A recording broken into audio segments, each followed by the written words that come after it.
السلام عليكم ورحمة الله وبركاته. خير ما نبدأ بحفلنا آيات من الذكر الحكيم يتلوها عبد العزيز الحربي.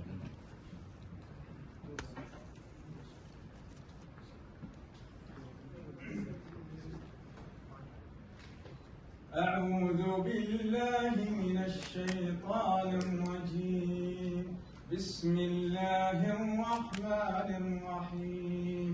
الحمد لله رب العالمين الرحمن الرحيم مالك يوم الدين إياك نعبد وإياك نستعين اهدنا الصراط المستقيم صراط الذين أنعمت عليهم غير المغضوب عليهم ولا الضالين.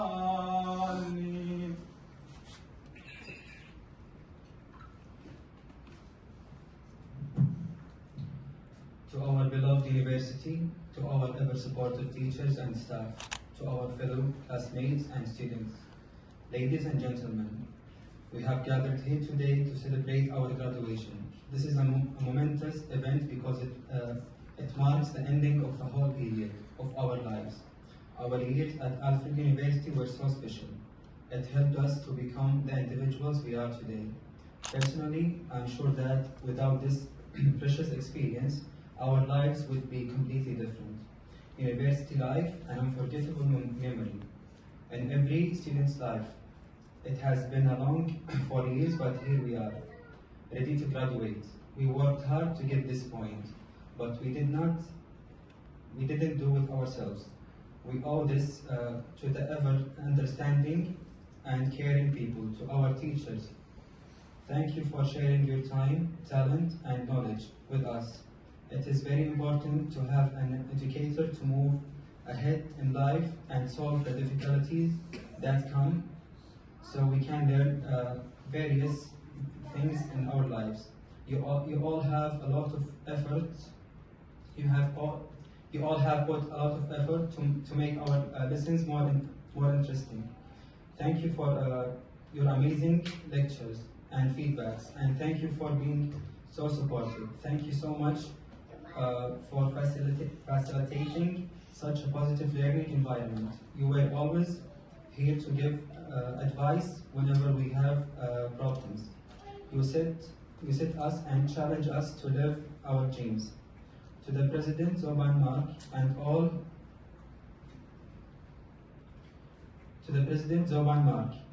and all the office staff, thank you for keeping things running smoothly. We can't describe our happiness and enjoyment today when we are graduating from Alfred University. It's satisfaction from having the material evidence of our precious experience gained in the years of studying at Alfred University. Our parents always used to say to us, the school period is the golden period in everyone's life. And I realized it when I stand to say goodbye to this golden period. Among all my favorite teachers and fellow friends, I will forever be grateful to have had a chance to be a part of this university. We want to thank you all. These were our heartfelt emotions. We want Alfred University to be proud of its graduates. We will do our best to demonstrate to the world that Alfred University graduates are the best. And now,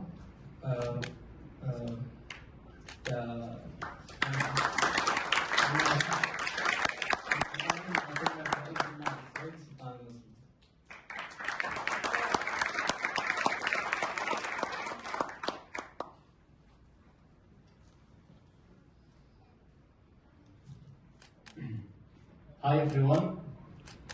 I don't have much to say, but thank you all for coming to our special day. Material evidence of our precious experience gained in the years of studying at Alfred University.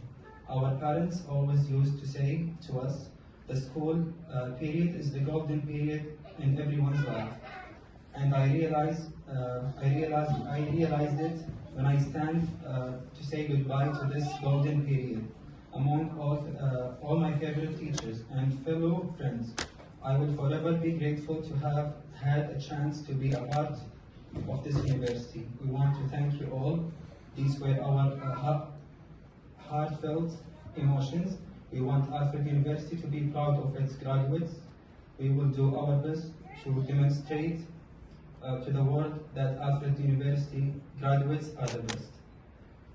And now,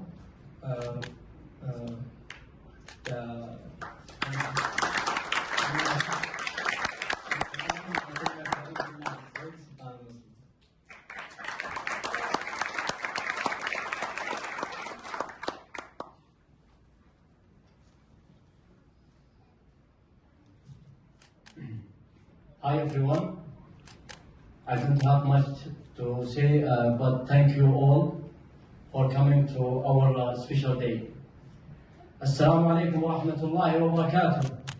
أتمن عاليا بعظيم الشكر والامتنان لسيدي خادم الحرمين الشريفين وسمو سيدي ولي العهد حفظهم الله، دعمهم الغير المحدود للتعليم، وشكر خاص للملحقية الثقافية. وأحب أهني إخواني وزملائي الطلبة ونفسي على تحقيقنا للإنجاز العظيم بإذن الله نخدم بها ديننا وبلدنا. وشكرا لجميع من ساهم في حفلنا الكريم، والسلام عليكم ورحمة الله وبركاته.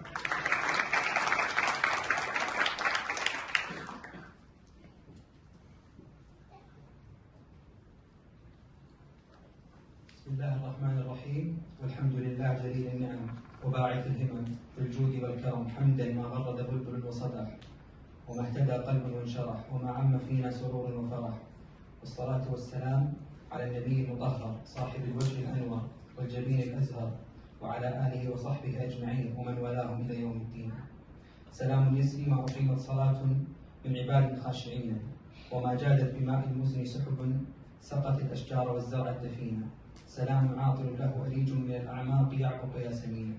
سلام نهديه إليكم مع الإشفاق ممزوجا حنينا. فالسلام عليكم ورحمة الله وبركاته. ضيوفنا الكرام، إننا اليوم في حفل كريم ومع جمع كريم تتعالى فيه الأصوات وتمتزج به العبارات وتتحرك الأنامل لتخط أجمل الكلمات ولتبقى في القلب ذكريات. لا أملك في هذه اللحظة سوى بضع كلمات ترسم التهاني والتبريكات. فقد توجنا بتاج العلم ونلنا ما نريد، زرعنا خيرا وحصدنا خيرا. فالإنسان لا يصل إلى قمة النجاح دون أن يمر بمحطات التعب والفشل. وصاحب الإرادة القوية لا يطيل الوقوف في هذه المحطات، بل عليه أن يسابق الزمن ليحقق المقتضى ويخطي الساعات. لا يمتطي المجد من لم يركب الخطر، ولا ينال العلا من قدم الحذر.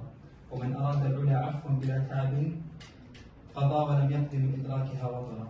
أساتذتي الكرام، أعضاء هيئة التدريس في جامعة ألفريد يونيفرسيتي، زملائي وزميلاتي الأعزاء، يشرفني أن أتذوق اليوم طعم خفقان القلوب ورعشة الأيادي وبريق السعادة في عيون كل طالب. لحظة تسلم وشهادة تخرج، فهذه الشهادة التي ناظر وسهر الليالي في سبيل نيلها. لحظات مهيبة اختلطت فيها دموع الفرح بوداع الأحبة. فكلي فخر بأنني ماثل أمامكم في هذا المشهد العظيم وهذا الاحتفال الرائع الذي تكلل بجهد سنوات عديدة من الدراسة والبحث والتطبيق. فها نحن نصل إلى نهاية طريق رسمناه معا وتشاطرنا حلاوته ومرارته. نحن اليوم في هذا الصرح الشامخ نحصد ما زرعناه ونجني ثمار تعبنا وجهدنا. فما أجملها من لحظات سعيدة انتظرناها لسنوات طوال، لننتقل فيها إلى مرحلة جديدة ذات مسؤولية أكبر وتحدي أعظم. فتخرجنا كضوء الصباح نراه مع شقشقة الانتصارات والإنجازات التي نلمس نتائجها على أرض الواقع. فقد مرت أيامنا ونحن اليوم أمام حصاد قطافنا وتوديع أحبتنا والمكان الذي ضمنا. وهذه سنة الله في الحياة. فالأمس التقينا واليوم افترقنا، لكن فرحنا بتخرجنا ينسينا ألمنا. فقد توجنا بتاج العلم ونلنا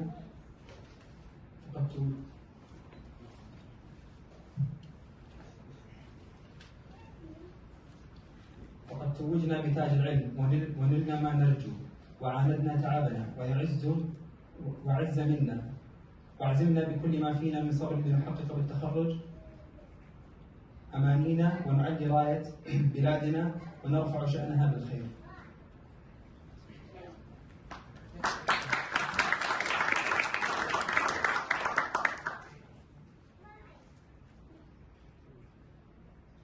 Mr. President, we would like to ask you on stage to give a speech.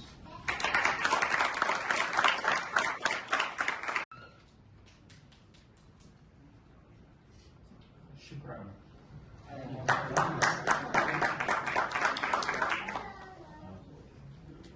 We generally gather as an entire class. This year it's harder because of COVID. So thank you for your immense creativity to pull off such a wonderful gathering and celebration. It does you great credit, and it's wonderful that you're part of Alfred University. Mabruk. And you'll have to teach me the difference between Mabruk and Tahanina. It's both congratulations. I had a teacher in college who said education is one of the rare products that we like paying for, but we don't like taking delivery on. It's hard. Learning, we make mistakes as we learn too. And yet we invest in it because we know its importance over the long run. Not only the distance you've come from your home countries, but the time and effort it took, and the last 14, 15 months have been especially difficult.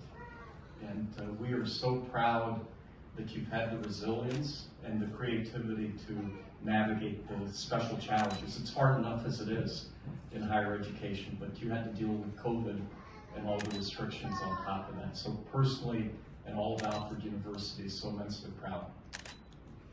And we'll just share some quotes about education from people that didn't achieve what you're about to achieve tomorrow, but still had a fundamental belief in its importance, as do you, with your degrees tomorrow. We have a few very notable people from upstate New York. John D. Rockefeller was one who grew up pretty close to Alfred. We mainly know him because he made a lot of money in the oil business. Later in life, a reporter asked him, "You've made a lot of investments, Rockefeller. What was the best one you ever made?"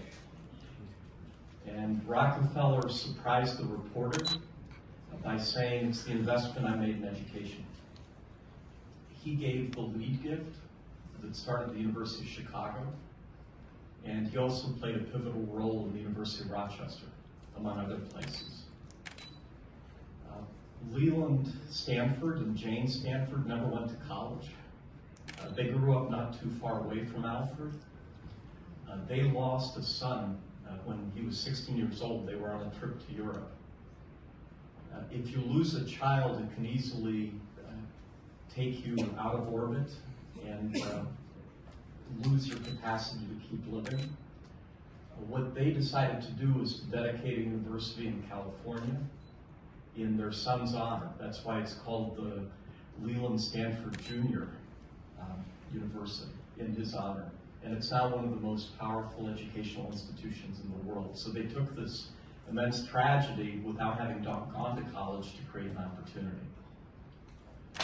George Eastman, if you've ever been to Rochester and the Genesee Valley Museum, it's his boyhood home that's part of the exhibit. Never went to college. Lost his father at an early age. And he, in real terms, is one of the biggest benefactors to higher education in the world. He helps really position the University of Rochester, MIT, RIT, historically black colleges. And somebody asked him later in life, why did you give all this money to higher ed? You never went to college. And his belief was, he told the questioner, that if we're going to solve the problems in the world, higher education more than likely will be the solution. So when you think all that we've gone through the past year, pandemic, economic travails, social justice issues, nowadays the conflicts we're seeing in different parts of the world, if anything's going to address it, it's through what you've invested the last several years in your college degree. And it won't be easy just because you have the degree, but what you've shown is the capacity to meet those challenges. And with that, I applaud you. And just something I found out a few years ago, the oldest university I used to think was in Europe, but it's actually in Morocco, Al-Qaraim. It was started in 859 by a woman and many famous alumni. The three oldest higher ed institutions were started in the Muslim world. So you have that rich heritage in addition to Alfred and institutions here to draw on. Maimonides, a prominent philosopher, is an alumni of Al-Qaraim. Leo Africanus is an alumni from that institution. And Ibn Khaldun, that's regarded as the father of sociology and economics, is also a prominent graduate of that institution. He came from Tunis. So, and our own university here isn't as old by far as Al-Qaraim, but it was one of the first things the founders of this small place started because of their belief in education. So go forward in that belief, make a difference in the world like you have here at Alfred, and again, Mabruk.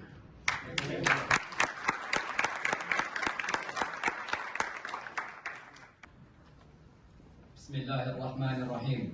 الحمد لله رب العالمين، والصلاة على خاتم الأنبياء والمرسلين سيدنا محمد عليه أفضل الصلاة وأتم التسليم. أيها الحضور الكريم، السلام عليكم ورحمة الله وبركاته. يطيب لي أصالة عن نفسي ونيابة عن زملائي الخريجين أن ألقي هذه الكلمة، وأتمنى من الله أن أكون موفقا في التعبير عما في نفوسهم ومشاعرهم من فرح وسرور واعتزاز. إخواني وأخواتي، في هذه الليلة المشاعر بانت والأحاسيس ظهرت، فكيف لا وهو يوم الحصاد، حصاد سنوات من الجد والمثابرة، حصد فيها الزارع درعه. لا تسأل في هذه اليوم الجميل عن مشاعر الخريجين، فقد تتلحتم الكلمات وتتسابق الأحرف في وصف البهجات والسرور. ناهيك عن فخر الآباء والأمهات في إنجاز أبنائهم وبناتهم. إخوان الخريجين، علينا مواصلة الجد والاجتهاد للرقي بمستوياتنا العلمية والعملية في شتى المجالات، وأن نكون مساهمين بفعالية في تحقيق التطور في بلادنا الغالية، ممتثلة في تحقيق رؤية 2030، والتي بدأت ثمار العمل بها تظهر للعلن منذ بدايتها. أيها الحضور الكريم، لن أطيل عليكم فخير الكلام ما قل ودل. بعد شكر الله عز وجل نقدم الشكر لسيدي خادم الحرمين الشريفين الملك سلمان بن عبد العزيز حفظه الله ورعاه على الدعم المتواصل والمستمر لجميع الطلبة المبتعثين، والشكر الموصول لمقام سيدي ولي العهد الأمير محمد بن سلمان على ما يواليه من اهتمام ورعاية. شكرا لكل أب دعم ابنه وابنته في المسيرة العلمية. شكرا لكل أب دعم ابنه وابنته في المسيرة العلمية.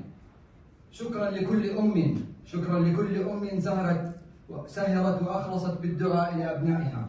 شكرا لكل زوجة كانت عونا لزوجها في هذه الرحلة العلمية.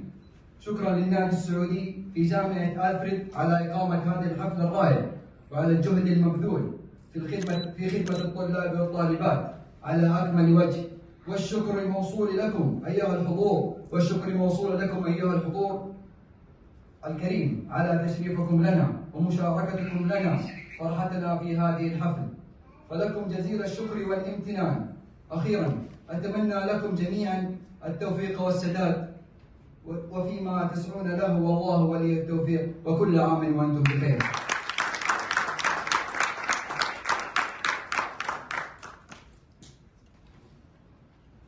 And now we're going to show some videos.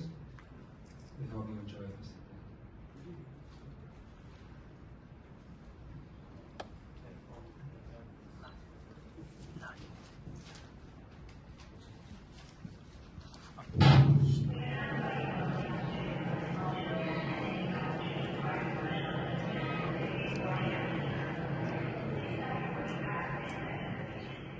A few moments later.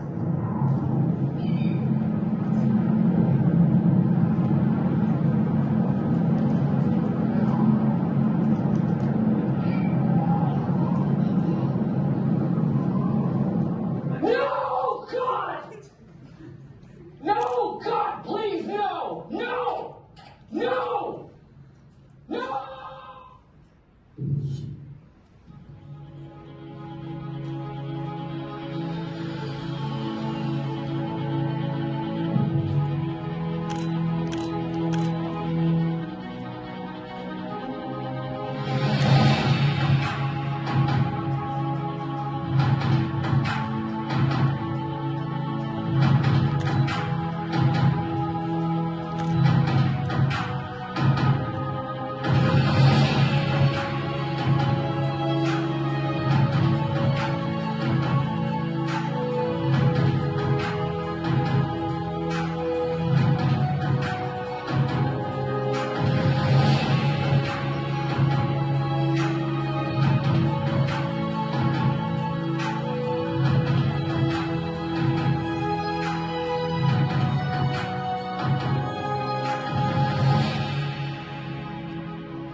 أهل البلاد والمقيمين الذين تخرجوا هذه الليلة، إنه والحمد لله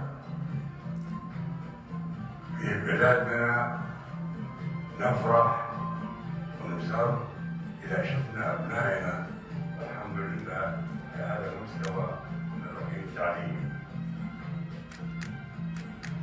نحن في هذه البلاد آباؤنا وآباء وأبناء نعمة واحدة، نفرح لبعضنا ونقدس نجاح بعضنا. أنتم جنود ونحن جميعا جنود في خدمة ديننا ووطننا، وطننا يستحق منا الخدمة بلد الحرمين الشريفين كافة المسلمين بمكة المكرمة. لذلك أنتم إن شاء الله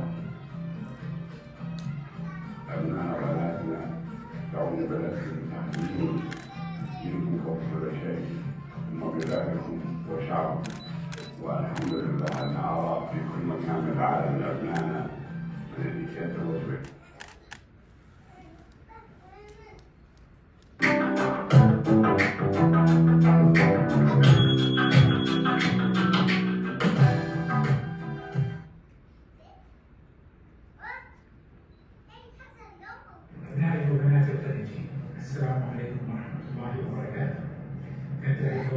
الصغيرة تحت الكفاح والتعب والجهد، وتبدأون رحلتكم طويلة، رحلة مستقبل مشرق كلها أمل وعزيمة.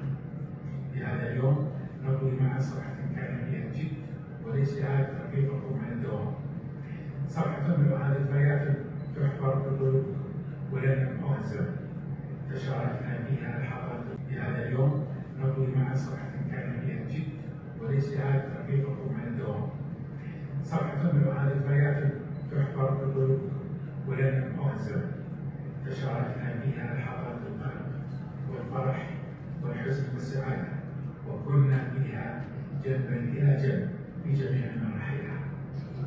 اليوم تحصدون ثمرة اجتهادكم وتفانيكم وتعبكم، ولا يسعني في هذا اليوم السعيد إلا أن أعبر عن مدى فخري وفخر وطنكم بعزيمتكم وأسراركم ونجاحاتكم.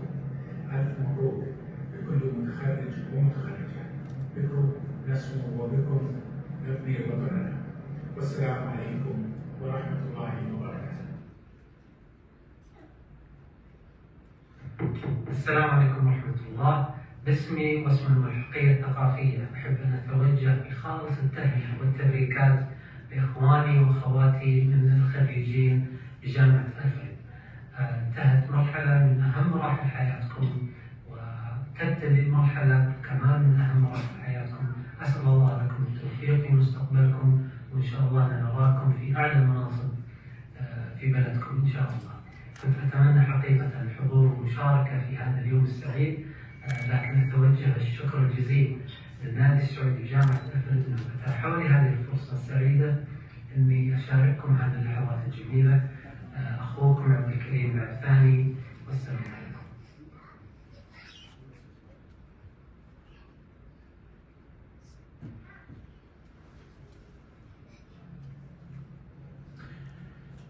Hello everyone, I hear there's a celebration going on in Alfred, and I was thrilled when I was reached out to provide this video greeting. Two things to celebrate, right? Your graduation from a great university, and I believe Eid happened yesterday, so happy Eid. Boy, what great memories I have from Alfred, especially working with all of you Saudi students. I can't express my gratitude for everything I learned from you and just having the experience, whether it was the discussions that we had, the stories that you told me about the places that you were from, and I will always carry that in my heart. I really appreciate especially learning more about Islam and really countering a lot of the negative impressions that Islam is presented in the media. I really grew as a person. And the fact that you shared with me your music and your food, your talent, stories of your families, made it all the more special. So I'm here in Memphis, and Memphis has, we have a pyramid here, so there is a little bit of flavor of the Middle East, albeit Egypt. But the Mississippi, the longest river in the United States, flows through here. And I thought it symbolic that rivers kind of signified where we are now. The water coming out of the Mississippi will work its way into the Gulf of Mexico and then to the Atlantic. And someday soon, it may be in the Persian Gulf or the Red Sea, washing up on your shores. I know many of you will be returning home. Riyadh, Jeddah, Tehran, the places that you're from. Some of you may be staying for optical practical training, which is great. I always love the fact that so many of you experienced the United States really for the first time, and that made it all the more special. And then finally, obviously, you've made it through a rough year with COVID. I hope your families have been safe back home. I hope you've been safe. And again, it is such an honor to be invited to say hi. I treasure my memories from being at now your alma mater. And if you haven't done so yet, connect with me on LinkedIn so we can keep in touch. And one day when I do make it to Saudi Arabia, perhaps we'll have a chance to meet again. Let's keep in touch. Congratulations. Happy Eid.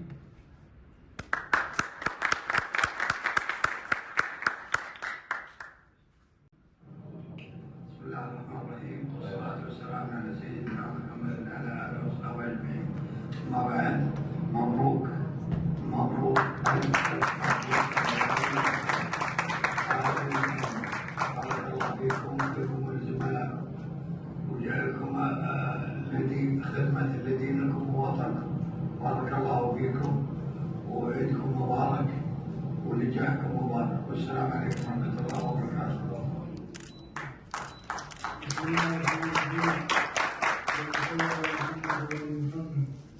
كيف حالك يا ابو عبد الله؟ شلونك؟ عساك طيب؟ شلون عبد الله واخته وامه؟ طيبين؟ اتمنى لك التوفيق ان شاء الله والسعاده والنجاح باذن الله. انت ويا ربك من صار معك ومن درس معك. اتمنى لكم كل الخير كل السعاده والتوفيق. السلام عليكم ورحمه الله وبركاته. الحمد لله رب العالمين، الحمد لله الذي بنعمته تتم الصالحات، واصلي وسلم على سيدنا محمد وعلى اله وصحبه اجمعين في هذه الليله المباركه من شهر رمضان 1442 هجريه. نرفع احسن ايات التهاني لابني ناصر على تخرجه من الجامعه من كليه الهندسه تخصص طاقه متجدده، ونسال الله له التوفيق والسداد والى الامام. كما نهنئ ابن سلطان بتخرجه وزملائه الخريجين، ونشكر نائب الطور السعودي ومدير الجامعه ونائبه وعميد كليه الهندسه، ونسال الله العلي العظيم رب العرش العظيم ان يعود لنا سالما غانما. والسلام عليكم ورحمه الله وبركاته. السلام عليكم ورحمه الله وبركاته.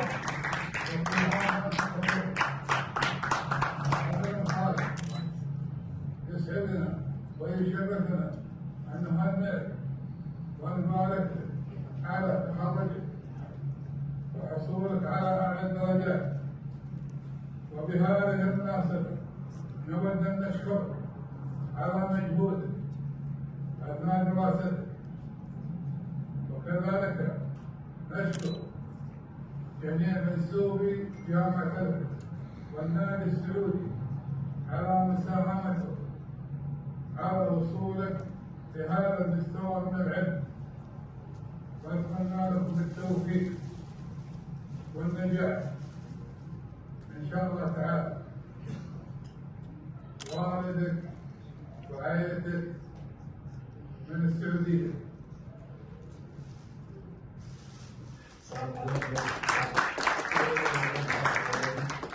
كل عام وانتم بخير ان شاء الله ربنا كريم. ما تشوشاش، مبروك على التخرج وترجع لنا بالسلامه. عيدكم مبارك وعساكم من الله. أحد شاب بطل كمال أجسام، لاعب كورة، فنان، وسيم وجنتلمان. أكيد عرفتوه. سيف مقبول يا سيف. حفل التخرج اللي أنتظره من سنين ما أكون حاضر ولو حتى عن بعد. أنا أفتخر فيك يا سيف مثل ما نفتخر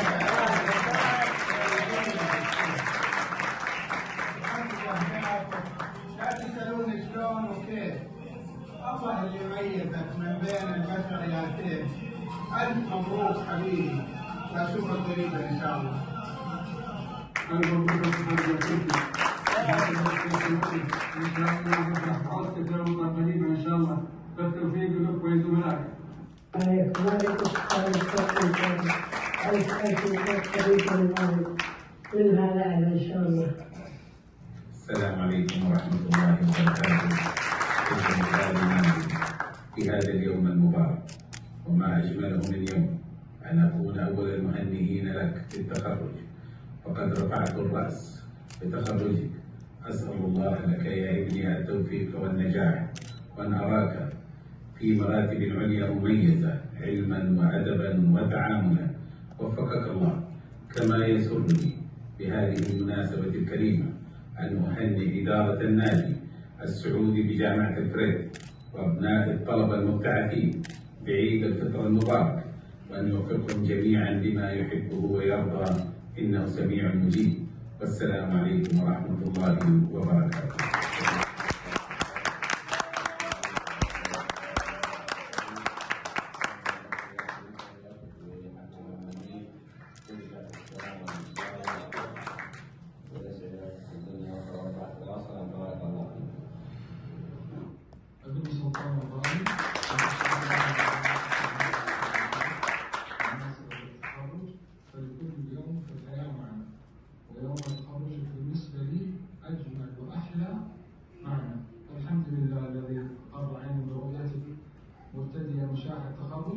وكم أنا فخور بك يا عظيمي وسندي، فحري بي أن أهنأ ويبارك لي لأنك ابن وطن.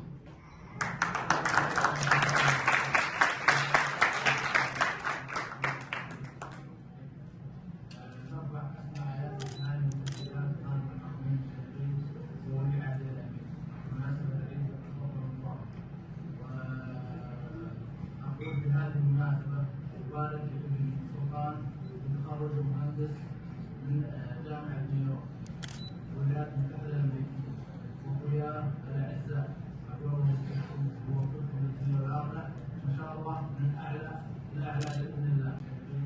وولي عهد الأمير بمناسبة عيد الفطر المبارك.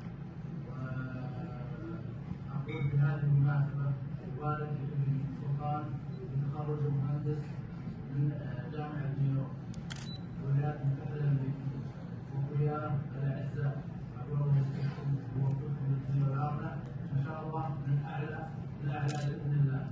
وأهم شيء في الدنيا هذه تقوى الله والتقرب من الله. السلام عليكم.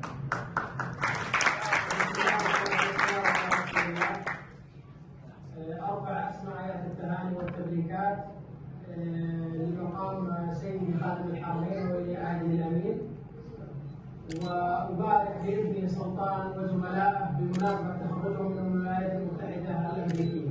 والسلام عليكم ورحمة الله وبركاته.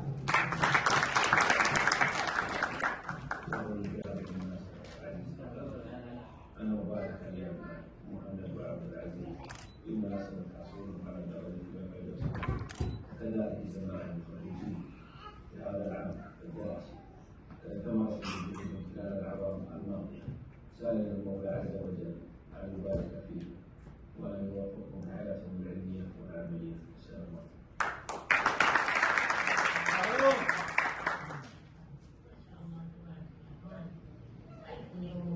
على هذا اليوم يوم تخرجك، أسأل الله أن يكتب لابني محمد تفوق في الدنيا والآخرة، وإن يكتب لك فرحتك يا رب ويقر عينك ويبلغ أقصى ما تتمنى عقبال أعلى المراتب، فخورة بك يا ابني محمد يا ابن الحبيب.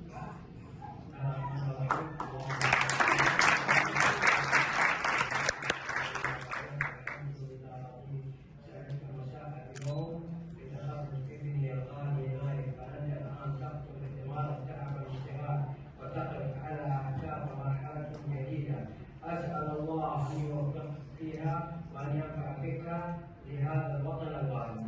بسم الله الرحمن الرحيم. الحمد لله والصلاة والسلام على ورحمة الله وبركاته.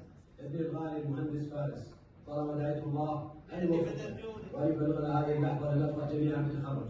كنت أتمنى أن أكون من الحاضرين لولا كورونا التي حالت دون ذلك، ولكن حاضرنا كل أحاسيسي ومشاعري دائما. فألف مبروك التخرج، ونحمد الله على هذا الإنجاز وتبديلك لدينك ووطنك خير تمثيل لإكمالك هذه المرحلة المهمة، وعليك فإن سعيك واجتهادك وحرصك أوصلك لهذه المرحلة، وها نحن نجني الدماغ بعدك بفرحتنا بتخرجك. المهندس فارس، أوصيك في هذه المناسبة السعيدة أن تستمر بالجد والاجتهاد والتعلم، فالحياة محطات، وقد اجتزت محطة مهمة والقادم بإذن الله أجمل. كما يسرني أن أقدم التبريكات لجميع زملائك الخريجين، وبهذه المناسبة أتقدم بجزيل الشكر والعرفان إلى مقام مولاي خادم الحرمين الشريفين الملك سلمان بن عبد العزيز وولي عهده الأمين الأمير محمد بن سلمان، لما يقومون به على رعايتهم لأبنائهم الطلبة من خلال سفارة المملكة بالولايات المتحدة الأمريكية ممثلة في الملحقية التعليمية. كما أقدم شكري وتقديري للنادي السعودي بجامعة ألفريد ولاية نيويورك على الجهد الملموس لخدمة الطالب السعودي في هذه الجامعة. والسلام عليكم ورحمة الله وبركاته. ألف مبروك يا ناصر حبيبي على التخرج، والحمد لله ما ضاع تعبك، وإن شاء الله ترجع سالم غانم بالشهادة عقبال الوظيفة والمراتب العليا، وحشتنا. ناصر حبيبي كيف حالك؟ ألف ألف ألف مبروك التخرج، عقبال الوظيفة إن شاء الله والمراتب العليا، وتستاهل كل خير. من اليوم اللي رحت فيه وما كان عندنا أدنى شك إنه حترجع ورافع راسك أولاً ورافع رؤوسنا. احنا فخورين فيك كوطن، بالتوفيق إن شاء الله في الخطوة المستقبلية، والله يردك سالم غانم ونشوفك على خير.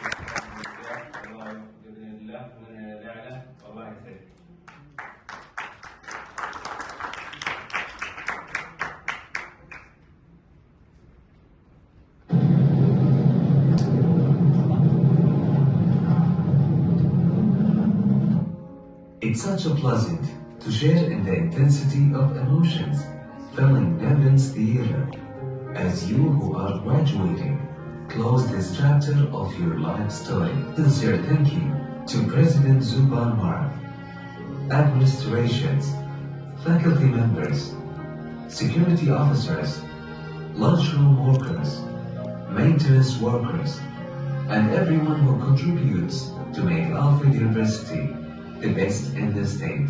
Everyone who's graduating, today is for you. You can look at yourself in the mirror later tonight and know that you beat the odds that may have been stacked against you. Whether it be unforgiving pasts, unfortunate experiences, or any person who told you you couldn't do it. And yet, you did. You did it. There have been people who have helped you along. Yes, but in the end, there's you. So be proud of you. أما الآن مع تكريم ومسيرة الطلاب الخريجين. Mr. President, we would like to ask you on stage to give the business.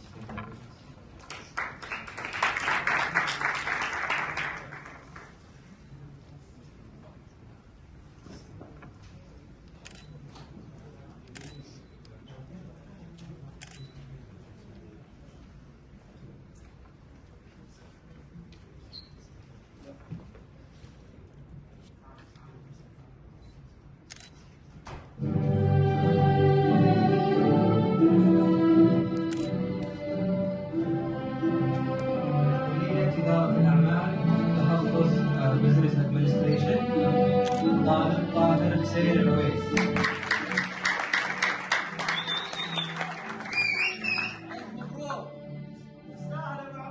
رجاء حسن شكور.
طالب مازن فيصل بستاني.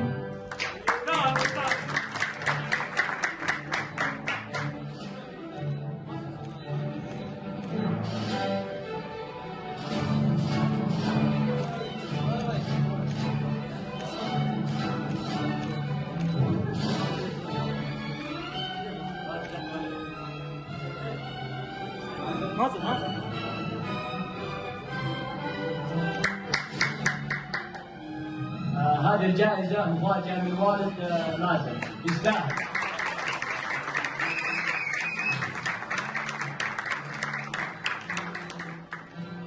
الطالب حسام الثقفي.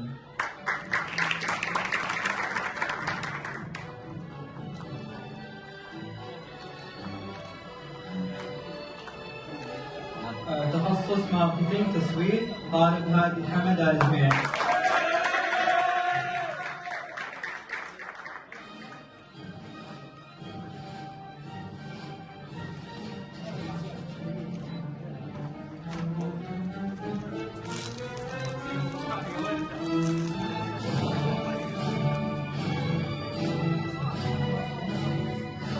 الآن مع خريجين كلية الهندسة تخصص هندسة ميكانيكية، الطالب ظافر عبد الله القرني.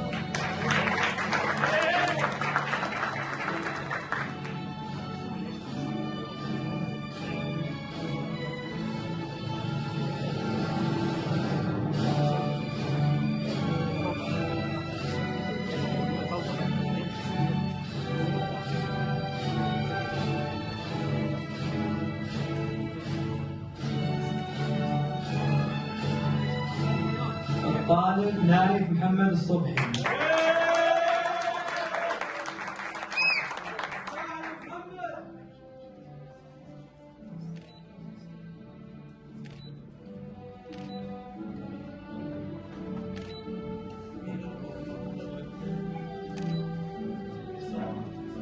الطالب زياد طلال خير الله.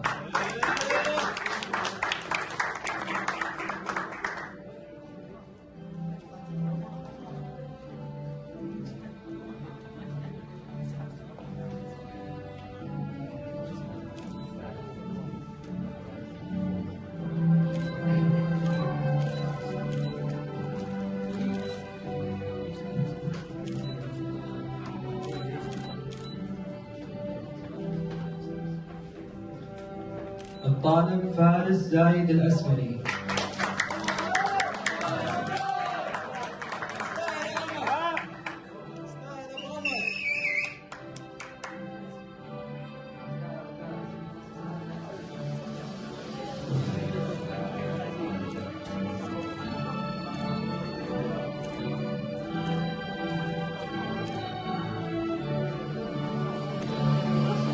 الطالب عبد العزيز عنان الحربي.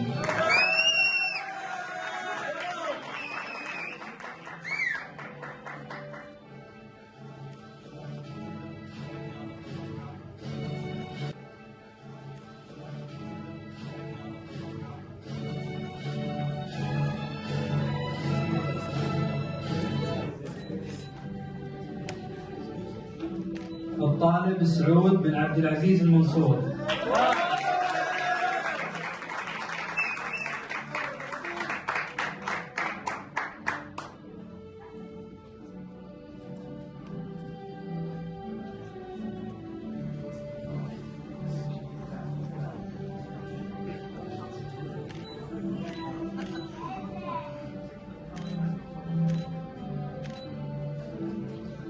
الطالب زياد علي الغامدي.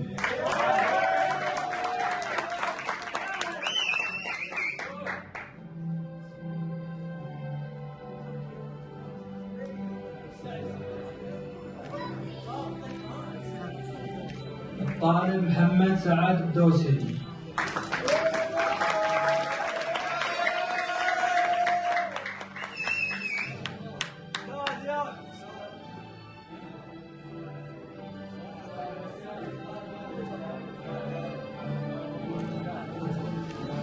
الطالب أحمد القحطاني.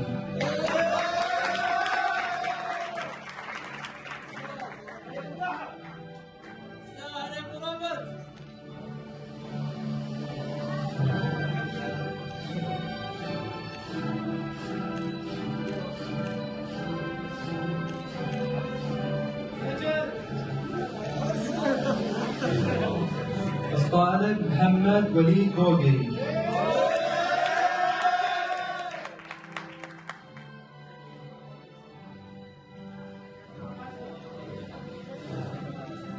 الطالب عبد الله سعيد المالكي.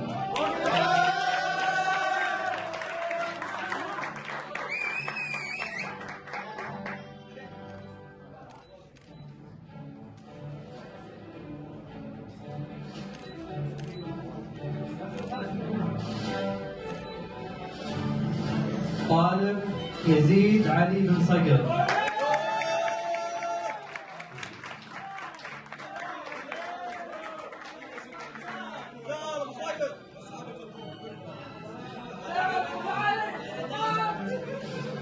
الطالب سيف صالح السيوفي.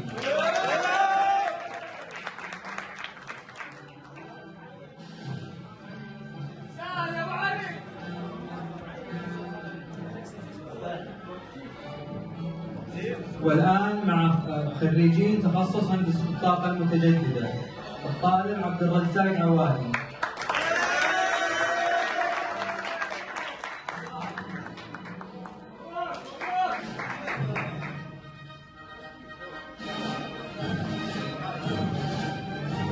الطالب محمد عناد الحربي.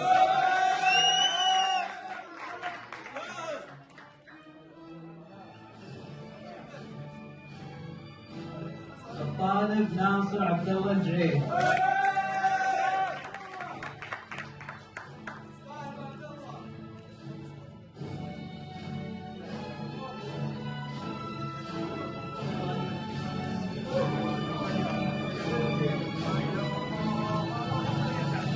الطالب محمد الشرالي.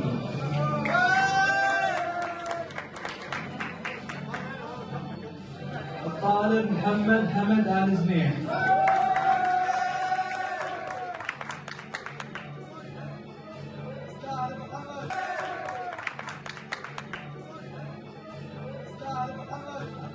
الطالب سعود الطيري.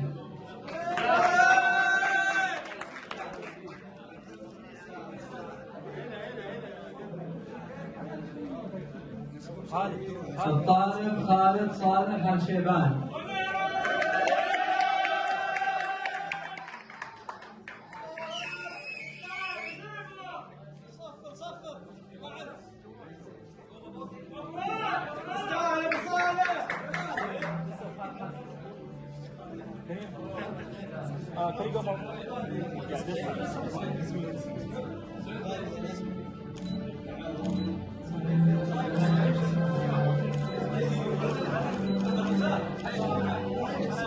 الطالب سلطان منيف الطفيلي.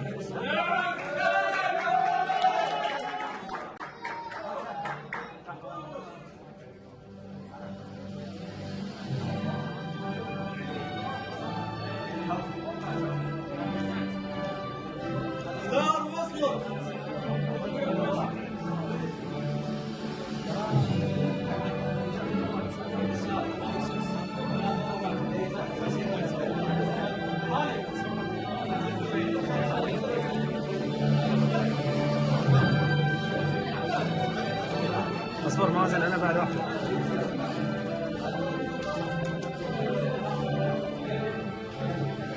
الطالب سلطان خالد الزين.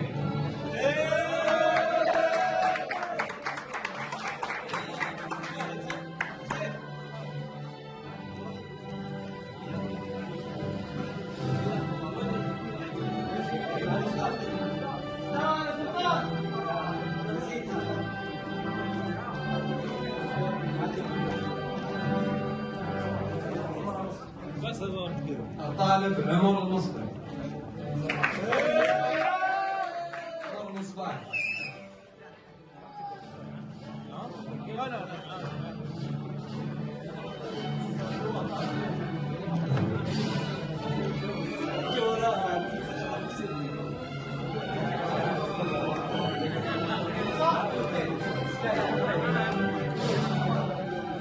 تركي المضيف.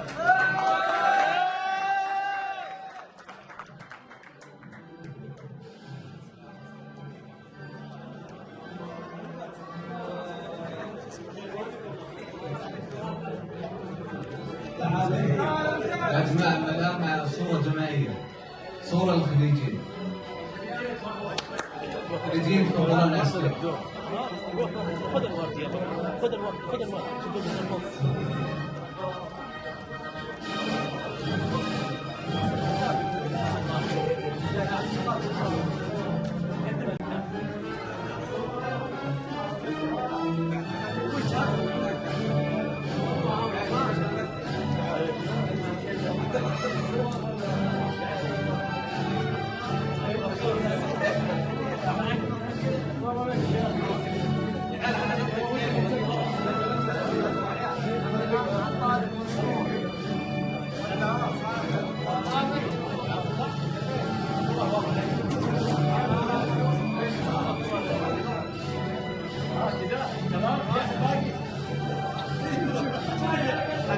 شغال.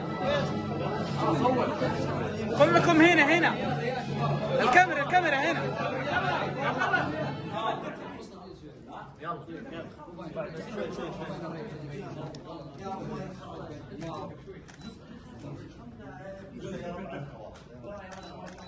ارفع الكابات. 3 2 1